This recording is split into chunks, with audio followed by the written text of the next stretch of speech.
Hello students, आज हम लोग देखेंगे दो बहुत ही महत्वपूर्ण एग्जाम्पल। जो एग्जाम्पल बोल सके या थ्योरम, ये आपके एग्ज़ाम के पॉइंट ऑफ से बहुत ही आईएमपी है, ठीक है, इम्पोर्टेंट है। चलिए देखते हैं कि इस थ्योरम कहता है कि यदि हमारे पास एक अरिक्त समुच्चय ए है और ये क्या है, अपर बाउंडेड है, बाउंडेड अबो सेट है, ठीक है। ये सेट क्या है, बाउंडेड अबो है या अपर बाउंडेड है, तब एक अवयव एम एफ में जो बिलोंग्स करता है ए का क्या होगा, सुप्रीमम होगा यदि और केवल पहले ये दोनों कंडीशन को जब ये फॉलो करता है। फर्स्ट है जो एक्स का यानी कि जो ए का अवयव है वो एम से लेस देन इक्वल टू होना चाहिए, और वहीं पर दूसरा कंडीशन है कि प्रत्येक जो एप्सिलॉन ग्रेटर देन 0 के लिए there exist Y belongs to A such that Y greater than M minus E. क्योंकि ये दोनों कंडीशन अगर ये समुच्चय फॉलो करता है तो ये क्या होगा, हमारा एक जो एम है वो इस सेट का सुप्रीमम होगा। तो चलिए देखते हैं। माना एम क्या है, समुच्चय ए का सुप्रीमम है, तो सुप्रीमम है तब हमें सीधा करना है कि जो प्रतिबंध 1 और 2 क्या है, सही है, ठीक है। यानी कि ये दोनों प्रतिबंध को हमको सिद्ध करना है, प्रतिबंध को। अब देखते हैं जो समुच्चय ए के सुप्रीमम की परिभाषा से हम लोग देखते हैं।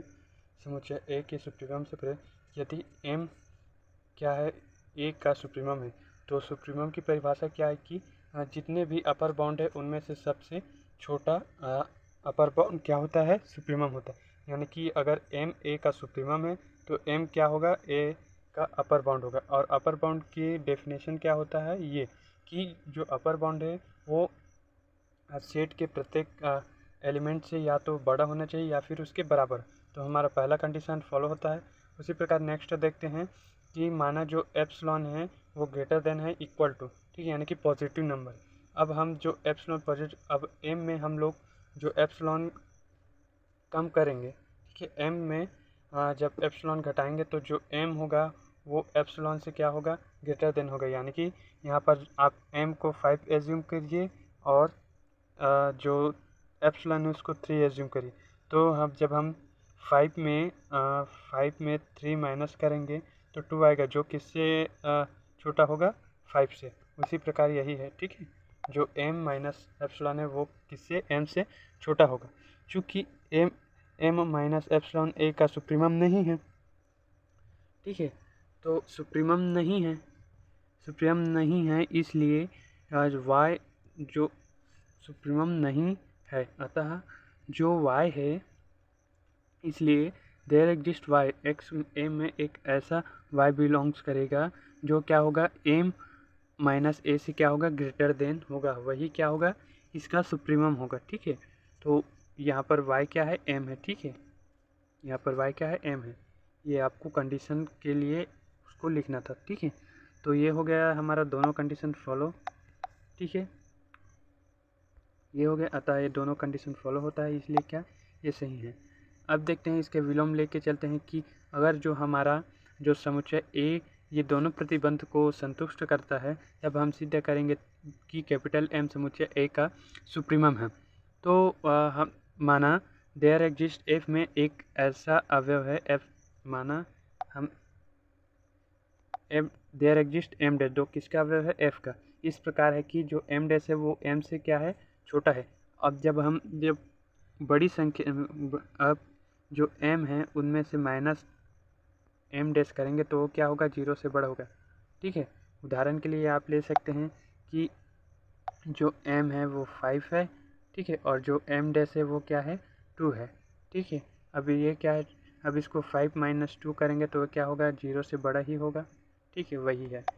तो अब ये 0 से बड़ा है, तो मान लेते हैं कि जो m माइनस एम डैश को हम लोग क्या मानते हैं, एप्सिलॉन के बराबर है, ठीक है, एप्सिलॉन के बराबर है, राइट। अब प्रतिबंध 2 को लेते हैं। प्रतिबंध 2 क्या बोलता है कि there exist y belongs to A such that y greater than m minus epsilon. तो हम लोग यहाँ इसमें हम लोग एप्सिलॉन की वैल्यू यहाँ से रखेंगे, ठीक है, एप्सिलॉन की वैल्यू जब यहाँ से रखेंगे तो हमें ये प्राप्त होगा, ठीक है। अब ये प्राप्त होगा हमें, तो जिसको हम जब सरल करेंगे, हल करेंगे, तो हमें जो y है वो m डैश से क्या होगा, ग्रेटर देन होगा। चूँकि जो m डैश a का अपर बाउंड नहीं है, ठीक है, m डैश क्या है, जो m डैश है वो क्या है, a का अपर बाउंड नहीं है। अतः जो प्रतिबंध 1 से m का, ठीक है, जो m क्या है, a का अपर बाउंड है, तथा m से कोई भी जो छोटी संख्या है, ठीक है, m से जो कोई भी यहाँ पर छोटी संख्या है, छोटी संख्या a का अपर बाउंड नहीं हो सकता है, ठीक है, अपर बाउंड नहीं हो सकता है, वही है, ठीक है। अब एक बार अगर समझ में ना आए तो दो वीडियो को दोबारा और देखेंगे, ताकि ये आपको अच्छी तरह से समझ में आएगा, ठीक है। यहाँ पर हम लोग जो m क्या है, अपर बाउंड है, ठीक है, तो ये क्या होगा, अपर बाउंड ही रहेगा, ठीक है। जो m यहाँ पर y लेके इस कंडीशन के हिसाब से जो y है वो हमारा m होगा, ठीक है। अब नेक्स्ट थ्योरम देखते हैं इसी प्रकार इन्फिमम वाला, कि अगर हमारे पास कोई अरिक्त समुच्चय है और वो f का सबसेट है और ये समुच्चय क्या है, बाउंडेड बिलो सेट है, तब एक अवयव m डैश f में बिलोंग्स करेगा, जो क्या होगा, जो m है कि स्मॉल m वो f का क्या होगा, इन्फिमम होगा, यदि और केवल यदि जो ये दोनों को कंडीशन को फॉलो करेगा, कि जो m है वो लेस देन इक्वल टू होगा x से, और सेकंड कंडीशन है कि for all epsilon greater than equal 0 के लिए there exist y belongs to a, ऐसा होगा कि जो y होगा वो m प्लस एप्सिलॉन होगा, ठीक है, उससे छोटा होगा। देखिए अभी आप इसको थोड़ा समझने में दिक्कत होगा, अगर 2 बार 3 बार आप इसको अच्छी तरह से देखेंगे, समझेंगे और अपने आप से प्रैक्टिस करेंगे तो ये सरल लगने लगेगा। उतना हार्ड नहीं है, ये बहुत ही ईजी है। जिस तरह से आपने जो 4th सेमेस्टर है उसमें से पढ़ा था, उसको जब आपने बार बार पढ़ा तो वो भी ईजी लगने लगा। शुरू स्टार्टिंग में आपको जब वो हार्ड लग रहा था, ठीक है। तो चलिए अब इसको जो माना जो m है, स्मॉल m वो f का क्या है, इन्फिमम है, तब हम सिद्ध करेंगे कि यह क्या है, ये दोनों कंडीशन सत्य है, ठीक है, ये दोनों कंडीशन सत्य है। तो तब क्या समुच्चय a की इन्फिमम की परिभाषा क्या बोलता है, कि यदि m जो a का इन्फिमम है, ठीक है, यानी कि वो जितने भी लोअर बाउंड है उनमें से सबसे बड़ा लोअर बाउंड है, ठीक है, तो जो m भी क्या होगा, लोअर बाउंड a का लोअर बाउंड ही होगा, ठीक है।